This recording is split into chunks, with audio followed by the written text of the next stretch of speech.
ter alguns princípios, eu tenho que adotar alguns protocolos. E um deles é preparar o paciente.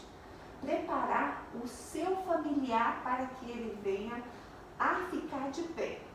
Então, você primeiramente vai falar para ele, vai comunicar a ele que você vai fazer uma caminhada com ele.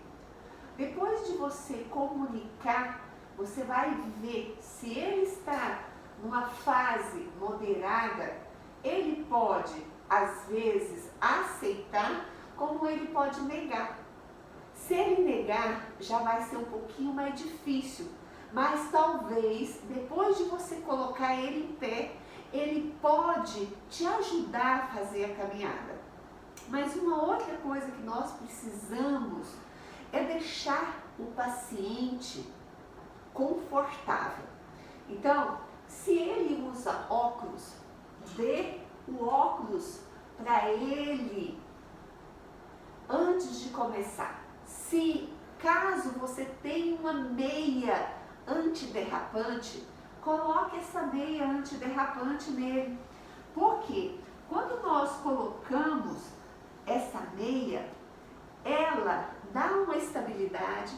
Quando o paciente é idoso, ele já não tem mais a capacidade de ficar carregando um peso, um sapato pesado mediante a caminhada. Então, essas meinhas antiderrapantes é muito importante que nós tenhamos em casa.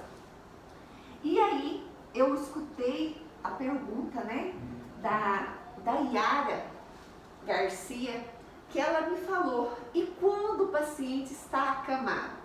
Se ele está acamado na fase final, nós devemos pensar que só de você retirar ele da cama, da posição deitada, você vai proporcionar que ele não venha até as úlceras de pressão. É isso o meu e o seu objetivo. Que ele possa ter circulação, principalmente na região do sacro, na região do quadril.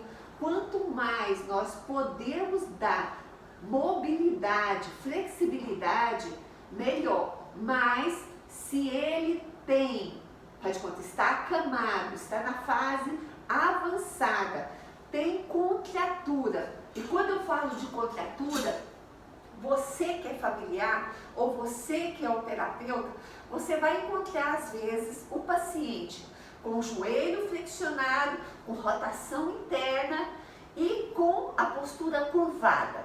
Então, isso tudo pode te limitar, mas não quer dizer que é impossível você fazer a caminhada com ele, mesmo nessa posição.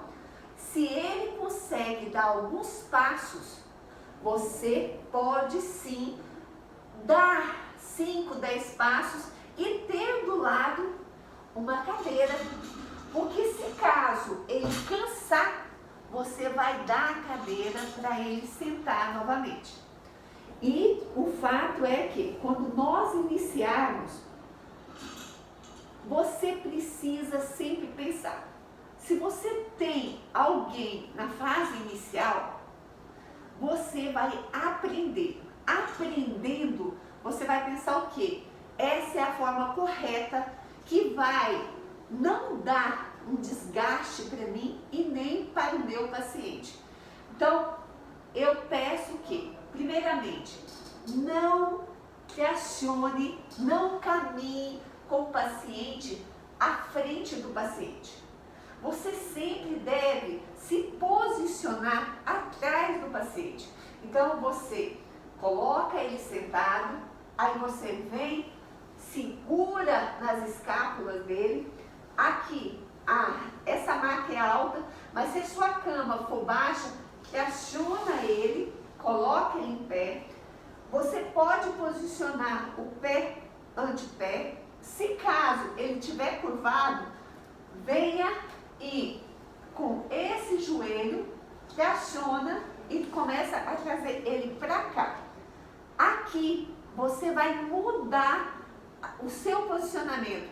Ele tem a estabilidade do seu corpo e você vai se posicionar atrás dele. Quando você posicionar atrás, você vai segurar nas mãos dele e agora aqui o paciente está apoiado. Por que que eu seguro aqui? Porque aqui, caso ele venha a se cansar, eu tenho ou uma cadeira, ou se eu estiver no meio do caminho, suponhamos que esse paciente começa a sentar, senta, eu vou dar uma cadeirinha para ele. Vocês estão vendo que esse suporte não é quer dizer que você vai segurar, mas você pode, daqui, vamos agachar mais, o meu paciente vai agachando e eu vou deixar ele ir ao chão, ele vai ir ao chão, mas ele não vai se machucar, ele não vai ter impacto. Daqui também eu seguro, continuo dando suporte e peço a ele para me ajudar a levantar novamente. Levantou. Vamos imaginar agora que esse paciente esteja com equilíbrio bom. Novamente você vai caminhar com ele atrás. Você não precisa segurar nas duas mãos. Você pode segurar só aqui, como se fosse uma muleta. Então, o paciente, você estabiliza o quadril e convida o paciente para caminhar. Jogo o peso um pouquinho no meu braço e como se fosse um idoso.